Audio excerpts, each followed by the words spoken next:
Hello, welcome to my YouTube channel, Schooling and Preaching by অশিস সাধু।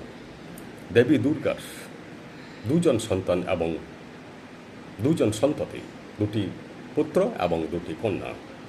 কিন্তু আমাদের মতো পুত্র কন্যা নয়, এর গভীর তাৎপর্য আছে। প্রথমে মা সরস্বতী হচ্ছেন ব্রাহ্মণ, অর্থাৎ তিনি জ্ঞানকে সুরক্ষা দিচ্ছেন। তারপর হচ্ছেন কার্তিক, তিনি ক্ষত্রিয়, তিনি সেনাপতি, তিনি দেশকে সুরক্ষিত করছেন শত্রুর হাত থেকে, মানুষকে, মানবতাকে সুরক্ষিত করছেন। 3 নম্বর লক্ষ্মী হচ্ছেন বৈশ্য, অর্থাৎ কৃষিকার্য এবং বাণিজ্যের দেবী, অর্থাৎ তিনি মানুষের এই যে আর্থিক প্রয়োজনীয়তাটাকে তিনি দেখভাল করছেন। তারপর গণেশজি হচ্ছেন সাধারণ মানুষ, তিনি হচ্ছেন শূদ্র, তার জন্য গণেশকে গণপতি বলা হয়, অনেক জায়গায় গণপতি বাপ্পা বলা হয়। নমস্কার।